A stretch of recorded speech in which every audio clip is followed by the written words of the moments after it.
Olá, seja muito bem-vindo ao Panorama, um programa de entrevistas da TV Assembleia de Minas. Que a gastronomia do nosso estado já é conhecida e reconhecida dentro e fora do país, muita gente já sabe. Agora, você sabia que a produção de vinhos mineiros também vem ganhando cada vez mais espaço e tem recebido prêmios nacionais e até internacionais pela qualidade? Num concurso recente em Londres esse ano, foram 5 vinhos mineiros premiados numa competição que reuniu 18 mil rótulos. Atualmente, Minas Gerais já conta com mais de 120 produtores de vinho e o chamado enoturismo vem crescendo no estado. Mas a falta de crédito e os altos impostos são alguns dos obstáculos que têm sido enfrentados pelos vinicultores locais. A cadeia produtiva dos vinhos mineiros é o tema do Panorama que começa agora.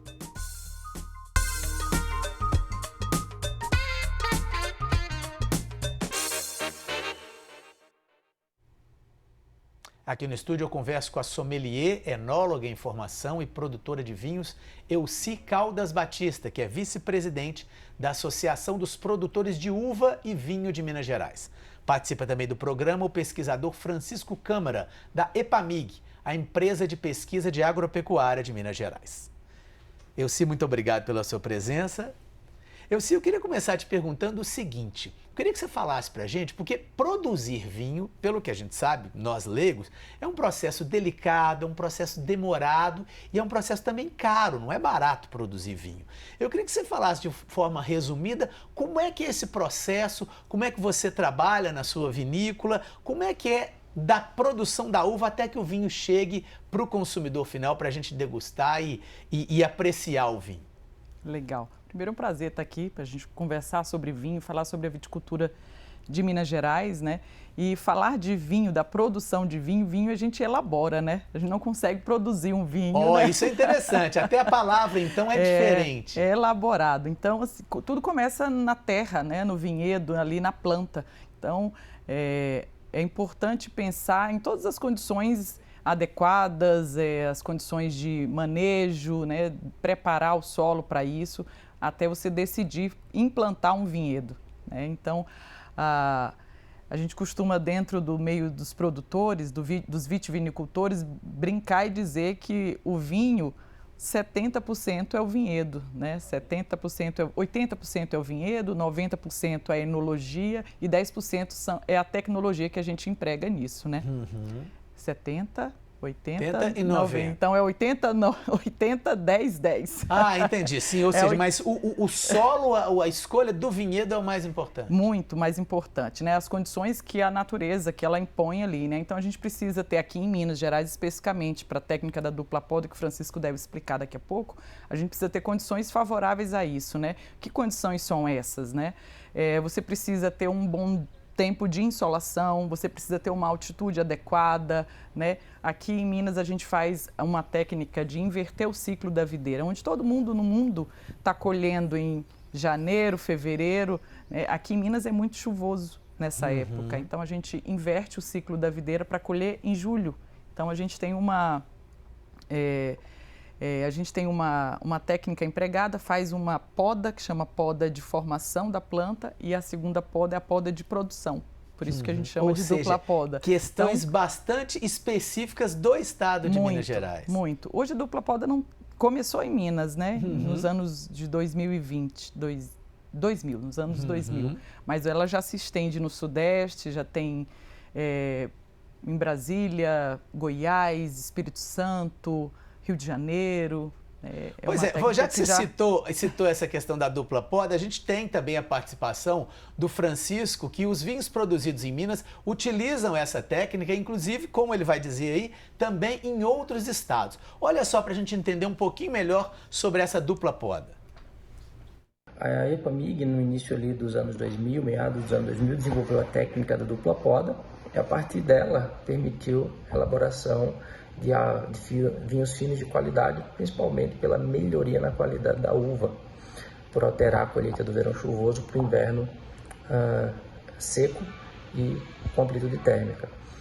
E essa técnica acabou rompendo as barreiras de Minas Gerais. Hoje ela se encontra em todo o Sudeste, todo o Centro-Oeste, Chapada Diamantina da Bahia. Então é um desenvolvimento de um polo regional na produção de vinhos, que vem ganhando prêmios a cada ano, principalmente no concurso Decanter, um dos maiores concursos do mundo, no mundo do vinho.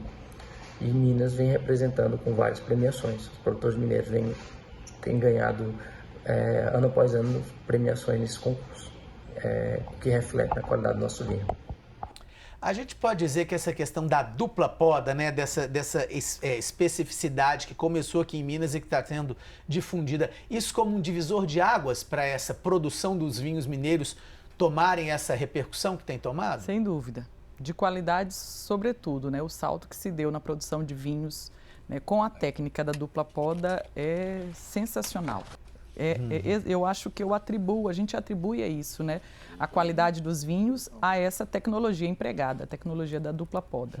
Pois é, a gente estava falando, mas não terminou, ou seja, depois que as uvas foram colhidas, para ver o processo também de elaboração do vinho. Isso demora muito, é muito específico, ou é parecido com aquelas coisas que a gente vê às vezes na internet, ou que a gente vai visitar em outros países, né? Aquela coisa vamos dizer assim, deixá-los armazenados no barril, depois engarrafar, é assim também com os nossos vinhos? Também é uma opção do produtor, né? Um produtor que quer fazer a opção de envelhecer seu vinho em barril, em ovos de concreto, que também é uma tecnologia, ou fazer um vinho mais jovem, isso depende do perfil que o produtor quer apresentar para o vinho, né? Para o produto dele, né? Então, cada produtor faz a sua opção conferindo com a sanidade das uvas, né? É certo que algumas colheitas, elas não expressam a uva na sua maturidade ideal, então ela não vai conseguir fazer um vinho para colocar em barrica, para envelhecer. Então isso depende da fruta, depende como ela vai se apresentar nessa colheita, né? Nessa vindima, nessa safra. Então, isso é uma diferença da chamada uma safra para outra. Sim. No mesmo lugar, com a mesma uva, pode apresentar diferenças. Muito, muito. A gente tem uma influência climática gigante, né? Muito embora o Rio Grande do Sul, que ele trabalha em cima das safras, porque ele colhe ali em janeiro, fevereiro, ele fica naquele limiar de esperar as chuvas, porque não pode ter chuva nessa época de colheita, né? Ela prejudica o fruto, né? O fruto, na época do seu amadurecimento, ele tem, na sua produção de açúcar, ele concentra açúcar para o açúcar ser transformado em álcool dentro do processo de vinificação, né? Então, nessa época, quando você está colhendo, a uva está amadurecendo e começa a chover, é um prejuízo. Então, o Rio Grande do Sul, ele trabalha em cima de safras. Aqui em Minas Gerais, nessa época que a gente colhe, que em Minas Gerais é muito seco, a gente teve um exemplo desse ano, aí, quase 6 meses sem chuva, né? Junho, julho, até agosto, a gente teve um período de dias sem chuva que é ideal para maturação. Como essa mudança de clima, né, que é uma realidade mundial, né, essas mudanças climáticas, elas têm influenciado nisso, né? Às vezes muito calor também é prejudicial à nossa safra, né? A gente que colhe no inverno, né, chamado vinhos de inverno. Então, assim, quando eu estava falando da safra, o Rio de Janeiro tem o Rio Grande do Sul tem essa preocupação, né, de colher por conta das chuvas naquela época. Aqui em Minas, a gente não é que não preze muito, não é uma preocupação tão latente como é no Rio Grande do Sul, porque na nossa época não chove tanto, né? Nossa preocupação com as variações climáticas são excesso de aquecimento, né? Então, isso pode prejudicar a nossa uva na época de colheita, né? Então, a gente não fala muito de safra aqui, mas fala das condições ideais de colheita e da sanidade dessa uva. Perfeito. Bom, o Francisco também falou sobre as características dos solos aqui do nosso estado que favorecem o cultivo da uva e da produção dos vinhos. Olha só. Minas Gerais apresenta ótimas condições em termos de clima e solo para a produção de vinhos finos. Atualmente você vai encontrar em todas as mesmas regiões algum município que produza uva, seja para mesa, seja para processamento, no caso do suco ou do vinho. E nós temos vinhedos, né, para elaboração de vinhos finos desde o extremo sul de Minas, ali região de Cambuí, Camanducaia, até o norte de Minas com Gramogol, por exemplo. Então você vai ter aí uma diversidade enorme de clima, relevo, solo, e isso vai permitir diversidade nos vinhos. Vai ter vinhos de regiões mais quentes, vão ter umas certas características, né, vinhos um pouco mais alcoólicos, às vezes um pouco menos de acidez, vinhos mais tânicos.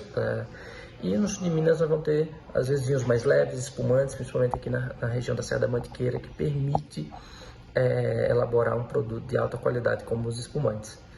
Então, Minas tem todo esse potencial disponível à disposição aí dos produtores, e em termos de solo, clima e relevo, que vai fazer o famoso terroir, que permite fazer esses vinhos de alta qualidade. Eu sei, quer dizer que um vinho produzido no norte de Minas pode ser completamente diferente de um vinho produzido no sul de Minas, é isso mesmo? Totalmente diferente. A gente comenta que Minas tem o tamanho da França, né? E a França, assim como a sua característica do seu solo recortado, daquela coxa de retalhos, Minas também tem apresenta a mesma característica. O Francisco falou das mesorregiões em Minas Gerais. Hoje a gente tem 122 vinhedos em Minas. Né? É um dado bem novo que a gente está fazendo levantamento, mapeando, conversando, né? Para identificar. Então, tem vinhedo em quase todo o estado, né? Das 12 mesorregiões que o estado apresenta, tem um vinhedo ali muito expressivo, né? E tem gente com esse desejo de implantar um vinhedo a cada conversa que a gente tem, né? Porque o vinho, ele facilita isso, ele possibilita isso, né? E é tão legal a gente saber disso, né? Do movimento que a gente faz, trazendo o vinho de Minas Gerais, tomando essa luz, esse farol, para incentivar outras pessoas a plantar, fazer o seu vinho, é muito legal. Pois é, esse desenvolvimento justamente da produção, a discussão sobre isso chegou aqui na Assembleia de Minas. A Comissão de Desenvolvimento Econômico realizou uma audiência pública justamente para ouvir os produtores de vinhos mineiros sobre a realidade da produção no estado. E também o incentivo ao enoturismo foi uma das pautas. Olha só. Minas Gerais tem vivenciado crescimento significativo na produção de vinhos, principalmente nas últimas 2 décadas. Atualmente, segundo o governo, já são 122 vinícolas no estado. A estimativa é de que o setor movimente 120 milhões de reais por ano. Minas Gerais apresenta características ideais para a produção de vinhos, segundo especialistas.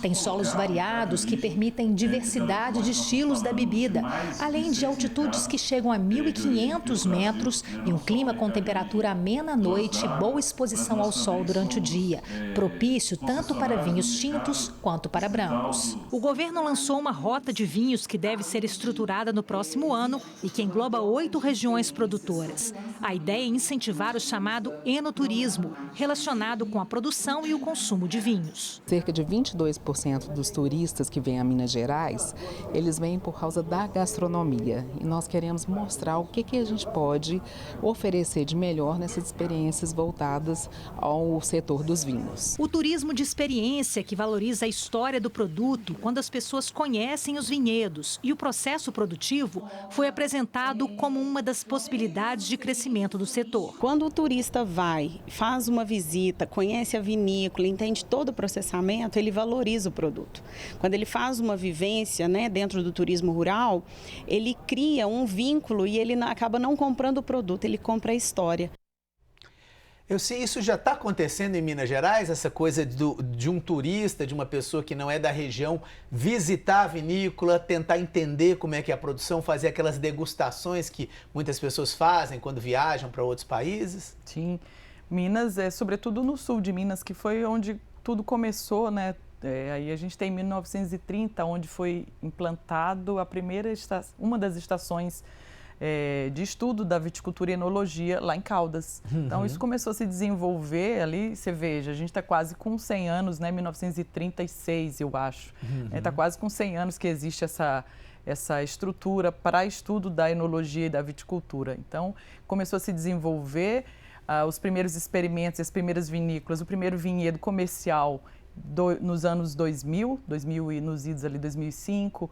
Então, de 2005 a hoje, né, a gente tem ali, os números a gente já colocou, 122 vinícolas, e o fomento para esse turismo dentro desses lugares é um apelo que eu acho que só o enoturismo existe, né? É o único turismo associado a uma fruta, que é a uva, né? Você não vê turismo de ninguém vai conhecer a banana, nada, a né? mexerica, né?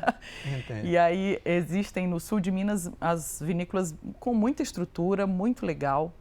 Aí a gente tem exemplo aí, a Casa Geraldo, a Bárbara Eleodora, a Alma Gerais é um pouco mais recente, mas existem esses espaços em todos os vinhedos que estão distribuídos dentro do estado, né? Então tem aquela experiência que busca uma experiência personalizada mesmo, de você ver o vinhedo, conhecer o que é uma uva vinífera, que aí a gente diferencia, né? A uva para fazer vinho é a uva vitis vinífera e a uva do vinho de mesa é a uva americana, que é aquela que a gente compra no mercado. São uvas diferentes para fazer o vinho. Então, conhecer a uva, provar a uva ali ir no vinhedo, né? Colher, fazer a colheita da uva, existe na maioria dos vinhedos, né? Eles tem essa atividade, tem esse movimento e essa aproximação de conhecer o processo produtivo também, né, que a gente estava falando, de entender como é que a uva sai do campo e se transforma e se elabora um vinho. Isso está presente na maioria das vinícolas, sim, em Minas Gerais. Bom, e é um apelo muito legal, o apelo do enoturismo, né, para a gente trazer o mineiro, né, trazer o vinho de Minas Gerais para o conhecimento de todos, né? Porque é uma surpresa, né? Sim, sim. Quando a gente fala de vinhos, existe vinho em Minas Gerais. Pois é. Além da excelência no café, do queijo, da cachaça, o vinho está aí também para acompanhar todo esse pacote gastronômico, né? Perfeito. Bom, na audiência os produtores falaram também sobre as dificuldades do setor, principalmente em relação à falta de crédito e à alta tributação. Além da diminuição da carga tributária que incide sobre os vinhos mineiros, crédito e divulgação dos produtos também são outras demandas do setor.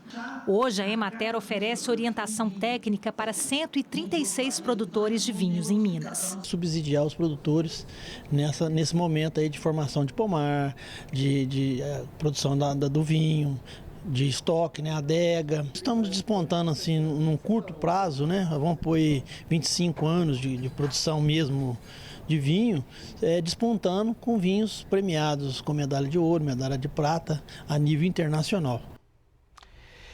Vamos falar um pouco primeiro da questão da tributação. Parece que quase metade do preço final do vinho que é comercializado dos vinhos mineiros é de tributo. Por que essa tributação tão grande? É possível diminuir isso?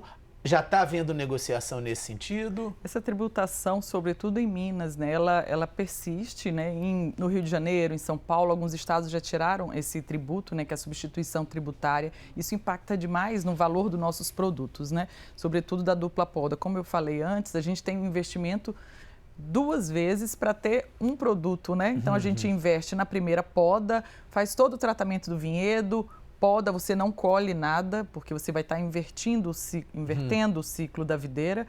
Então você investe de novo. Isso é o investimento, eu estou falando em homem, eu estou falando em insumos, que assim, são coisas que são necessárias para a videira. É muito sensível à viticultura, né? O cultivo da uva. Então, para a segunda poda, você faz 2 investimentos para um produto. Então, é o que sinaliza que o nosso produto ele não consegue ter um valor, como é que eu posso falar, mais acessível, talvez. Ele emprega uma maior tecnologia, um maior recurso em cima disso e a gente não consegue diminuir o valor dos nossos produtos por esse motivo, né?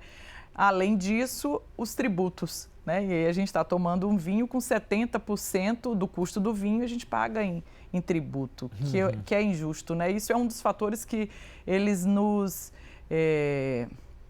dificulta para a venda. Isso pode ser modificado? Por exemplo, o que foi feito nos outros estados que poderia ser feito aqui?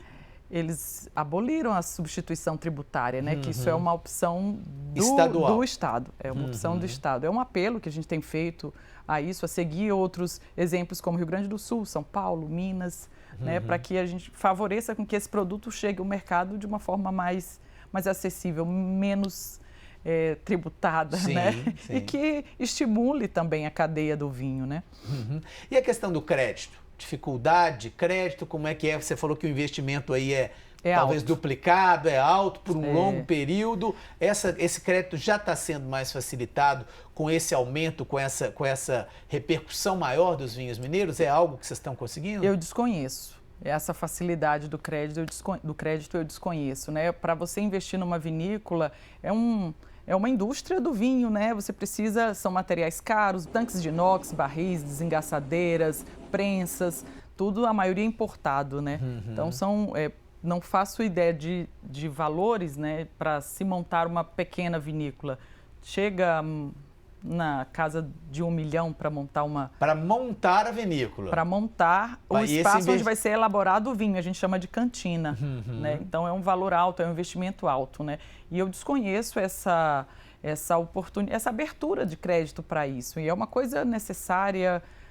para que a gente consiga ter sobrevivência dentro disso, né? Hoje, o que a gente tem feito? Né? As vinificações, elas são terceirizadas. A Epamig é um parceiro, as grandes vinícolas que eu te falei, né, no sul de Minas, elas têm feito esse trabalho também. Existe uma outra empresa, que é a Vitácia, quem fornece a maioria das mudas para o nosso estado, é uma empresa de Minas Gerais também. Então, elas têm terceirizado o processo de vinificação de algumas das pequenas vinícolas, sobretudo. Isso tem facilitado, mas encarece também o preço do vinho, né? Sim. Então, a abertura de crédito para esse investimento é fundamental.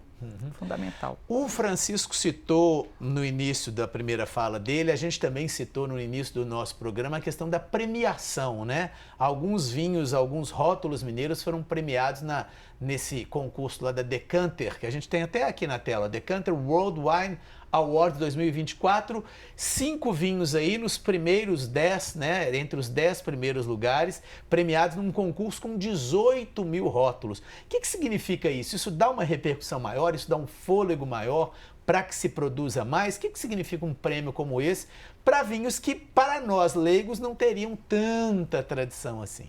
Verdade. Eu acho que isso é o resultado da qualidade dos nossos vinhos, né? Do que a gente emprega no cuidado da plantação, no cuidado com a vinificação, da tecnologia empregada. Então, é uma felicidade saber que uma técnica de pouco menos de 25 anos, né, ela conseguiu imprimir qualidade nos nossos vinhos e essa repercussão internacional, né?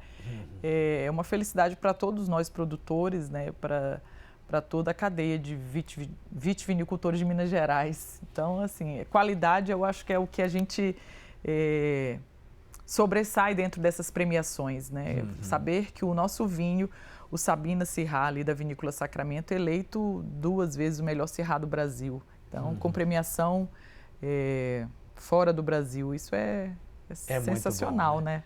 A gente está caminhando para o finalzinho. Tem mais alguma coisa, mais algum recado, mais alguma reivindicação que você acha importante a gente deixar registrado aqui nesse finalzinho de conversa? O fomento para o consumo desse vinho, do vinho mineiro, da gente conhecer o que é que a gente produz dentro da nossa casa, dentro do nosso estado, né? O consumo para o vinho nacional, isso é um apelo que está no Brasil inteiro. Hoje, o Brasil é o único país do mundo que tem as 3 macro-terroirs, né? A gente tem vinho no Rio Grande do Sul, tem vinho no Nordeste, ali na região do Vale do São Francisco, e que chama o vinho do Rio Grande do Sul é a viticultura tradicional, do Nordeste viticultura tropical, e aqui no Sudeste a viticultura de inverno, né? Então, só o Brasil consegue trazer isso. Então, o Brasil é um país com essa dimensão que a gente estava falando, né? Essa dimensão continental, trazer vinhos de tão grande expressão é fantástico, e o que eu convido, que eu incito, é o consumo dos vinhos nacionais e, sobretudo, dos vinhos mineiros, para quem está aqui em Minas Gerais. Né? Perfeito. Então, um brinde aos vinhos mineiros. Um grande brinde. Bom, o Panorama de hoje termina aqui. Muitíssimo obrigado pela sua audiência e até o nosso próximo programa.